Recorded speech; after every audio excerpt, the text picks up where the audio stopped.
Well, so here we are. I thought I was recording and I wasn't. I guess I forgot the radio was on and I was jamming out to some tunes and just kind of going at it and getting real good results so far, mind you. However, unfortunately, you guys didn't get to see me lay out and cut this section out here for the sorting tray. So here you are. I'm gonna take the flat disc, I'm gonna go in there and clean that up a little bit, and we're gonna go on to seeing what it looks like sitting on there. Right now it's going to appear that it's going to be a loose fit for reasons. I'm actually going to stiffen that area up there that surrounds the side plates of the splitting wedge with some 3/8. I want to be sure that where it mounts to the splitter is a nice, strong, firm plate steel, and I'll show you guys soon enough how it is that I plan on structurally supporting the rest of the tray.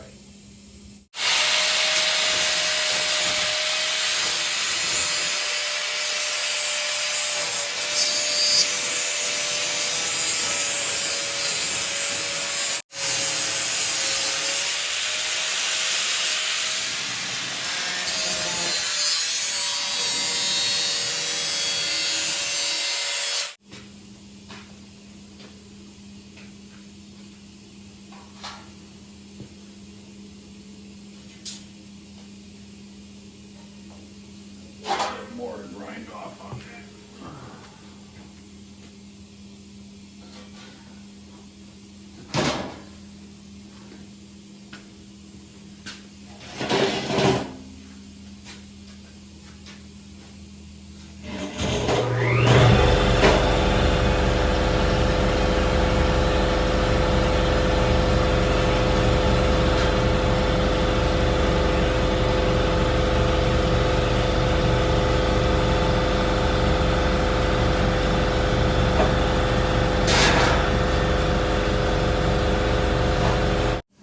All right, now that the voice-activated air compressor is done harassing me, here's what it'll look like. Obviously, it's not 100% fitted up. I've got some, braces, to put in there, angle iron type of stuff, and yeah, I think it's going to look real good. So this actual sorting tray here is actually going to be 3/8 higher in elevation. Technically, I'd probably say a 1/4 of an inch, to be honest, because this is 1/8 inch steel, and then the 3/8 plate underneath here is going to be welded into this area here. That way I got some more beef just in that area. Yeah, so that'll be about a 1/4 inch higher. I think it's going to look real good and real legitimate once I get that done. And getting this sorting tray put in place is crucial at this point, because you can see over here, I don't know if you can, over here I got my magnets holding one of my log lift brackets, and I really need to know what my allowance is for these brackets to lay out. Technically, I mean, really, I don't really need to have this on here, but I just want to make sure my clearances are okay. This little 3-inch wedge down here at the bottom really should be my indicator, because the log is going to want to roll onto the 8th beam into the splitting chamber in between this wedge and the ram. Okay, so basically I could have just went with that measurement and put it wherever, but I was just concerned that unforeseen possibilities may arise after I do all it is that I got to do to this, if I didn't try this first. So I'm happy with the results. Looking really good right now. not sure what's going on with my compressor over there. It's still having a freak out fest. Okay, so anyway, now that I'm off that scale, so this is where we are. I think I'm going to spend the next little while cutting out the piece for the 3/8 plate and getting that fit up here, and yeah, it's going to look real good. Now there's I could, because of the hitch extension, the extended hitch that I have on here that slides out, I could weld this permanent and just keep it as, you know, a permanent piece on the piece of equipment. Seeing as how I decided to go with 1/8 inch steel, okay, I wanted to be sure that if for whatever reason it did fail, let's say a big piece of oak, a wet piece of oak, were to fall over and hit the side and tweak it to the point of it being like a real eyesore and looking terrible, it would be far harder to change the thickness of the plate and just make a whole new one if I welded it fast. It would just turn into a total nightmare, and I really don't want to deal with that. Even with some of the commercial ones I've seen, I haven't really seen anybody talk about one really getting bent. I'm sure it's happened, you know, somebody, I don't know, maybe trying to load it with an excavator and it slipped out of the thumb and it fell on it.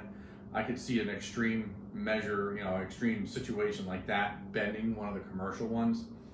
They do make pretty stout sorting trays. This is maybe a little on the thinner side. But I figure maybe with a little bit of gusseting and bracing underneath, I should be able to make this pretty darn strong. But this is where we are. So let's stop yammering, and I'm going to get this thing off of here, put it on the other set of sawhorses, and set up another set to cut that 3/8 plate. Maybe before the sun goes down today, we might actually have this all fit up as far as, you know, fitting the splitter itself, and have this ready for the next step.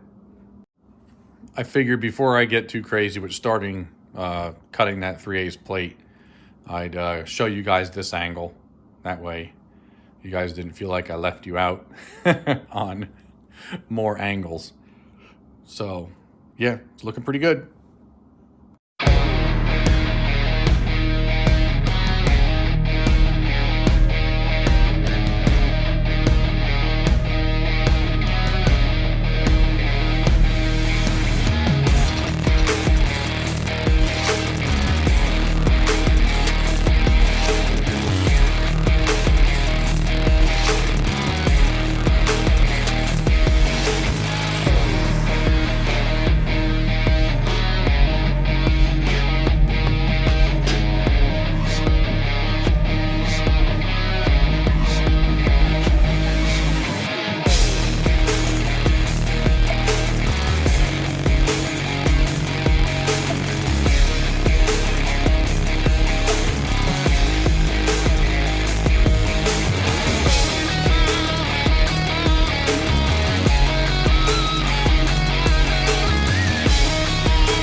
cut out. Reason I cut that out a little bit more is because I want to give myself a little bit more meat to weld to.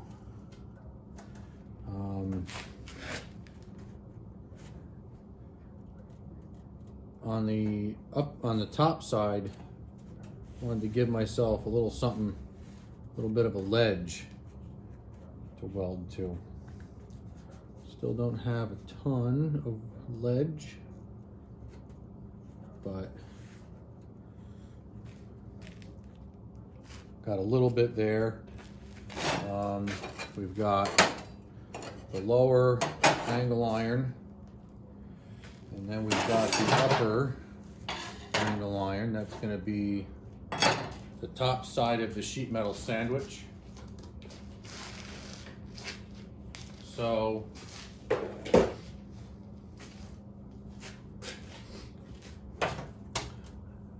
picture this table, or this, I guess, sorting table being flipped the other way around. This will be facing the floor. And you know, these will be, picture this being the top. This will be the angle that's on top, and these will be the angles that are underneath on the bottom. Okay. The reason why these are shorter is because of that 4x4 stanchion for the jack leg that I have on there. That is going to be part of that whole mechanism, I guess you could call it. So that's what we're working with at this point. What else was I going to say? There was something else. I can't remember what the heck it was. Oh, I'm starting to get a little tired now. Kind of been a long day. So I guess the next step would be to take some measurements, make sure that this is centered best it can be, and once I know that's centered, I will tack this on here, make sure it stays where it is, and then we'll double check the other side, make sure that is working out well, and if it is, we'll do some tacks on that side as well, and then we will flip it over and start getting our stitch welds in place, and we'll maybe do some fitment, get these in place on the actual the frame of the welder, the frame of the splitter. I can't really consider this done yet. I have another partial sheet of 1/8 inch sheet steel leaning up over outside the view of the camera, and that is what I'm going to be using to make my braces on the bottom. I guess you can consider them like gussets or floor joists, so to speak. So we're going to try to make this this outfeed tray a little bit more rigid. So let's move on to the next step.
everybody. So there it is. It is all stitched on the back side. I got some 2-inch and 3-inch stitch welds. I think I got 6, 7, 8 in total. And then on the flip side, I have a full weld all the way around. I just kind of grinded the welds and smoothed them out a little bit just to make it look a little prettier because they weren't coming out so hot. So let's get this thing flipped around. I'm going to set up the horse like I did before with the 4x4 and just slide this thing into place and get an idea of what it's looking like. So let's get to it. Okay, so we are in place, you know, basically in a fashion that it would be when it's in use. So I'm going to zoom in here.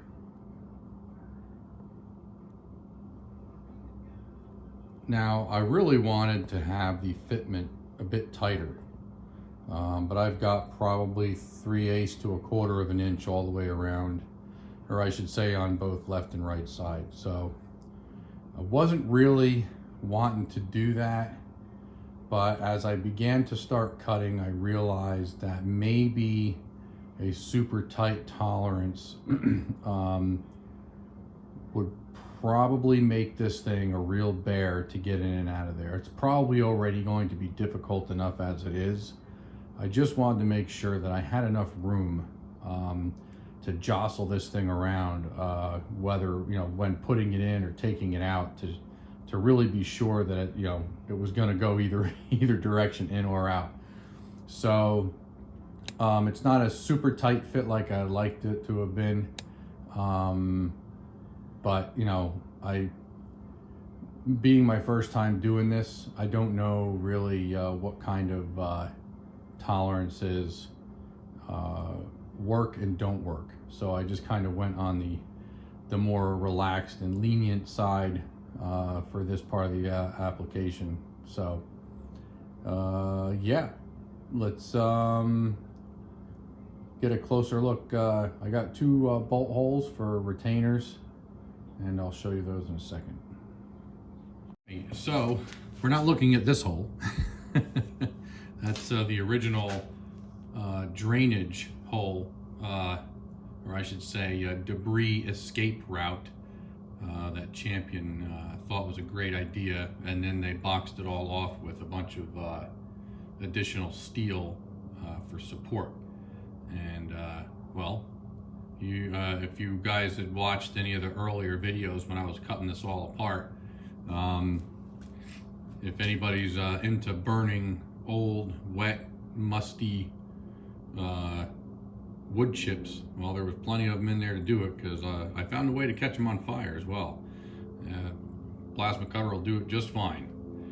So this hole down here, okay, so that's a 1/2 inch hole. I have bolts for both sides.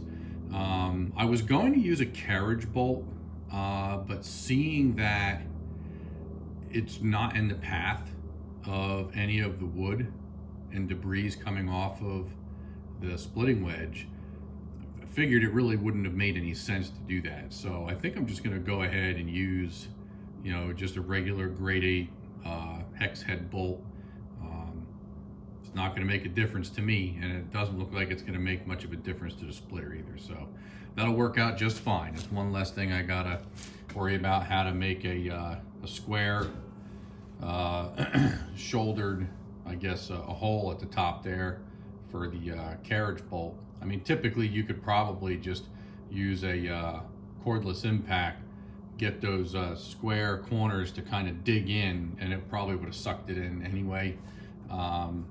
But you know, I don't think it's necessary, so we're just going to go with regular hex head bolt. Whew, ouch, man, that burn is really hurting. Got a little bit of metal and schmutz in there from working on this, but anywho, yeah, that's going to be it for today. I'll tell you what, the more I look at it with the tray on it, the more excited I get, to be honest with you. the tray, you know, there's something about the tray, right? You know, you see, you know, the resplit machines, you know, like the Ultra, and then you've got brute force. Well, I guess brute force's resplit machine is basically the semi-pro. If I understand correctly, I think they have like a 20-ton or a 17-ton model that's pretty basic. I don't, you know, I think there's like there might not be a log lift, and there's a couple other things it doesn't have as well compared to the one that I used to have. But I guess you could consider it like just a basic semi-pro, or you could consider it like a resplit machine, because the cycle time with the smaller cylinder typically is a bit faster on that machine. And then you got Wolf Ridge's, oh, what is that thing? I know it's a 17-ton machine. It's a something 17. I can't remember what the model was. I know Jeremiah from Outdoors in the 608, he's got it, and yeah, he really likes that thing. And boy, I'll tell you, he's like a one-man team all by himself. He splits wood so fast, and he's like hyper focused on really pumping it out. He gets every second out of every minute. There is no doubt. But back to what I was saying. There's something about the sorting tray that, even though there's no log lift on it, it completes the machine, right? You get a really, really good idea of what the machine is going to look like, all said and done, and also what the machine should look like. When I see a splitter in my mind, if I close my eyes and I picture a splitter and what I think a splitter should look like, it should look like a splitter that has the push through, how can I say, style, okay? The push pad, push plate, pushing the wood through the wedge, and an outfeed tray, but a sorting tray, okay? At minimum, okay? And when I first did the first impressions review, I guess, when I first got this Champion splitter, I had talked about, and today it still stands that is my most popular video that I've ever posted. When I first did that review, first impressions on the Champion, and I had mentioned back in that video that it's been way too long for these companies that manufacture, all of them, not just Champion, all of them, for them to be manufacturing just the run-of-the-mill style splitter with the wedge pushing into the wood up against the tombstone. It's very inefficient. Everybody knows these days, between Uncle Sam and a bunch of other things chasing you down for every last minute of your life, you know, every minute counts when you're doing something simple as even splitting your own firewood. The sun's going down, the weather's coming, all this stuff, and you have very little time to do it. Less so now than ever before, okay? Every year we find ourselves working longer and harder and older to keep the lights on. So something as simple as mainstream splitters that you might find in the box store, I feel that at minimum they should have a pusher plate and sled pushing the wood through the wedge onto a sorting tray of some sort, at minimum. It's been a very, very long time that they've had this old box door splitter design. And for a lot of people, yeah, you know what? It's fine.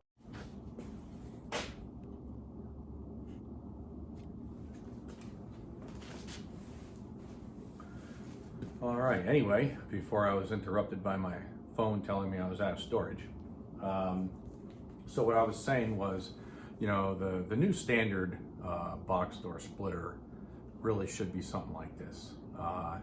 Not to say you should make the old one obsolete necessarily. I'm sure there's plenty of people, you know, that are perfectly okay with paying, you know, $1,500 to $1,900, you know, for a good, reliable, standard, you know, box door splitter setup.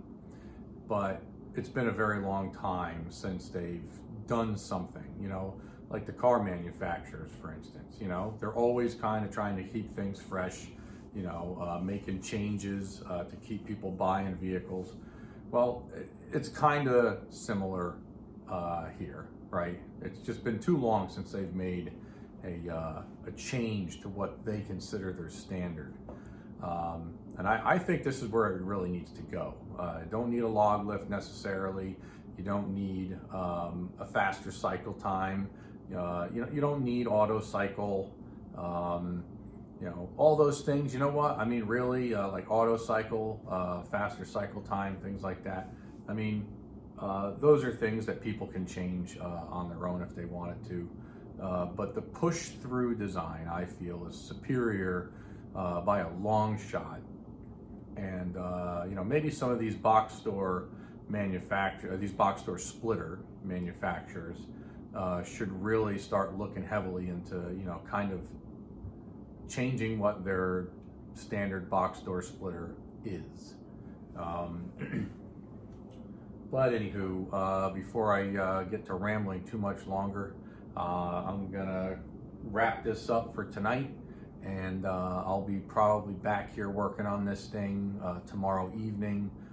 It's supposed to be kind of rainy tomorrow, it sounds like, so I think what I'll probably do is after work, as long as I don't come home shivering and wet and cold and miserable, I might find myself out here tinkering around with this thing some more, maybe getting those angle pieces, those brackets put on there to hold this sorting tray, but I'm not gonna promise anything, but that might be what we do.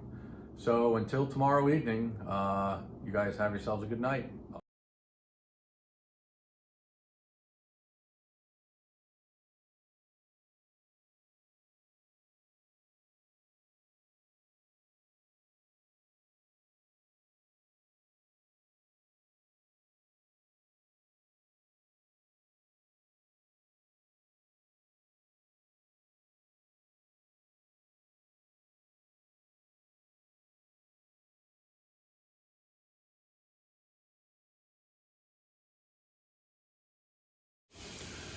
All right, so with the original idea that I had for bracing on the bottom of this this sorting tray, sorting table thing,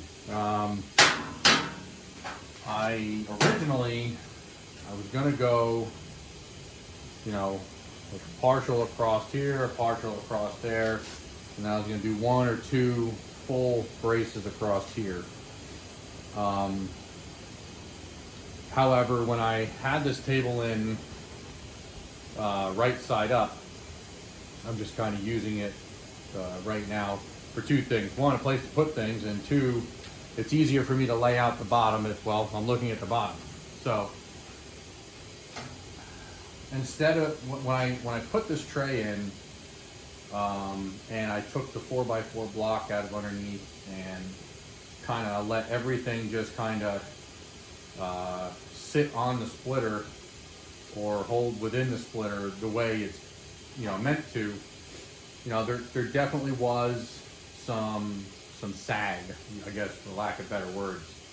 So my thinking was that the way the sag was happening, it was kind of like these two corners kind of were sagging. Obviously not so much up here because I've got this other plate here.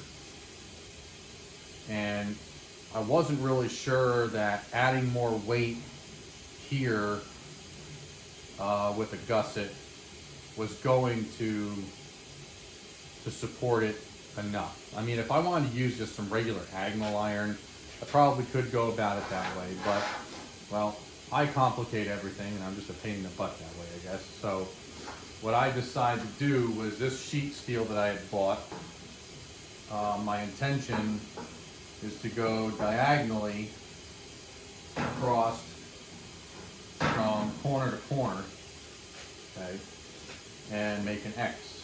So I'm going to go this way.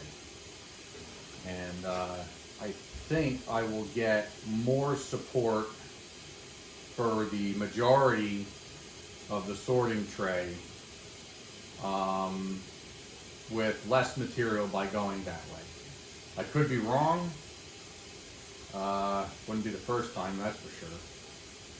But I think that's the way I'm going to go. Obviously, I'm going to notch this out. Like I said, it does complicate things, but I think the little bit of work that's going to take to notch that out, and then once I get this piece welded into place where I want it and as straight as I can, I will then get the other piece and get my mark where I can cut this out a little bit, about 50% of this, and then cut 50% of the other one, and literally just have them kind of intersect together that way. I think that'll probably be the strongest way to do this. So feel free, if any of you want to rebuttal that. The comments on this project have been pretty good comments, and I really enjoy the interaction. So any of your ideas that you think may have been a better idea, this is definitely the way I'm going. However, it would be cool to hear some of your thoughts.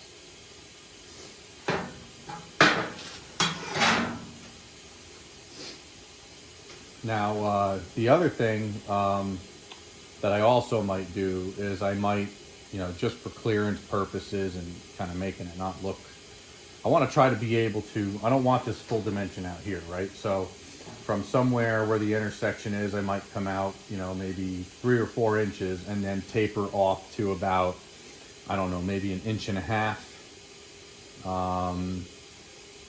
And then, do that obviously on all 4 corners.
So this is working out exactly the way I wanted it to.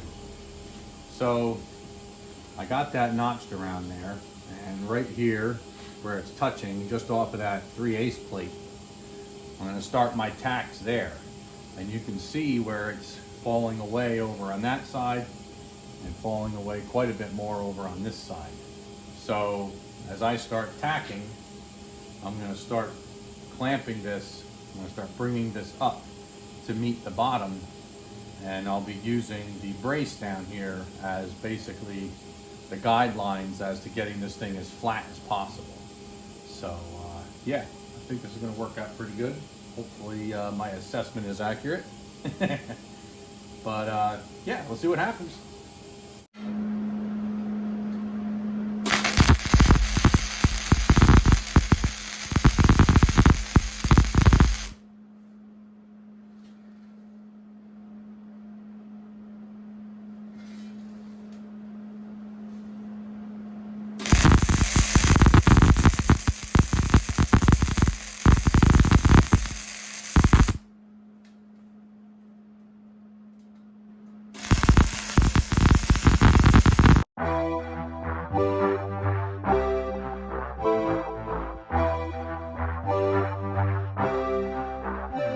Boy,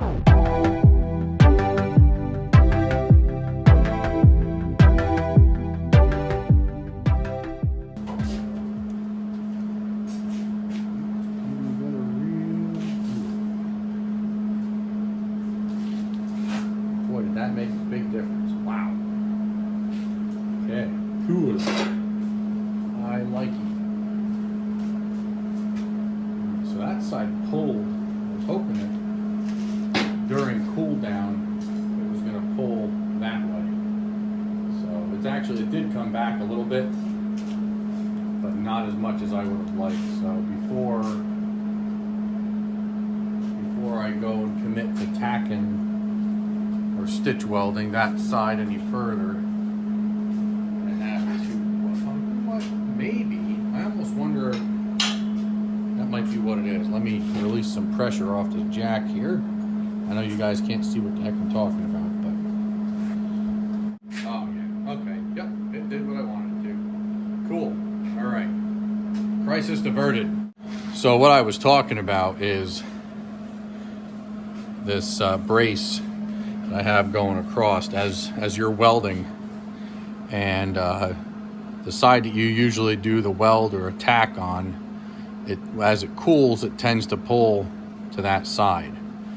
Now, when I did these first two tacks here, that side of the brace already had started to lean this way before I was tripping over the, you know, the welder, what do you call it, feed and everything. By the time I got to this side, it had already pulled. So I had to kind of strategically put heat and cooling cycles in certain areas. And at first there, when I had the jack under there still, I thought that it wasn't successful, but looks like I did pretty good for an amateur. All right, everybody, I got her out in the sun and I got the tray on. It's looking good. You know, some fine touches and stuff like that with maybe zapping the ugly welds there, holding those angle brackets on. You know, zap them with a flap wheel or something, make them not so ugly. Not gonna pretty them up too much, obviously, but you can see I've got the bracing on. Let's see if I can get some available light behind me. Put it there. I was gonna show you before, but I got a little bit ahead of myself. And tomorrow I will be taking this thing off to work on, you know, the log lift. But it came together real good. Certainly did. And I'm not going to use anything more than those, you know, very short stitch welds. There's no point going too crazy. But yeah, I guess technically if I wanted to, I could actually use this thing right now.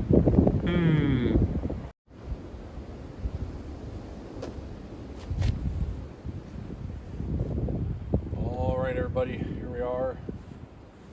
We got the tray on. Everything's looking real good. I got up in here and put all my weight on it earlier, kind of bounced on it a little bit, and it's pretty rigid, so I'm very happy with that. I'm sure it's going to throw, sure it's going to take just about anything I can throw at it. I'm going to try to wrap up this video here because the wind is getting pretty miserable out here, and yeah, so let me know in the comments down below how you guys think it's coming out. Like it, don't like it, whatever you say, it's totally cool with me. Yeah, it's I'm really happy with the results so far. And tomorrow I'm undecided. I might be working on the log lift, or I might be putting the horizontal blades on the vertical wedge. So we'll have to see. I'll probably sleep on that. So yeah, that's going to be it for this episode. If you guys like what you see here on the Mount Tammany Ridge channel, it'd be awesome if you could hit that thumbs up, comment down below. It really helps the algorithm, you know, keep me current with everything else that's going on out there. And if you don't mind, maybe even hit that subscribe button. It doesn't cost you a thing. So I will see you guys tomorrow on the next episode, and you guys have a good evening and take care.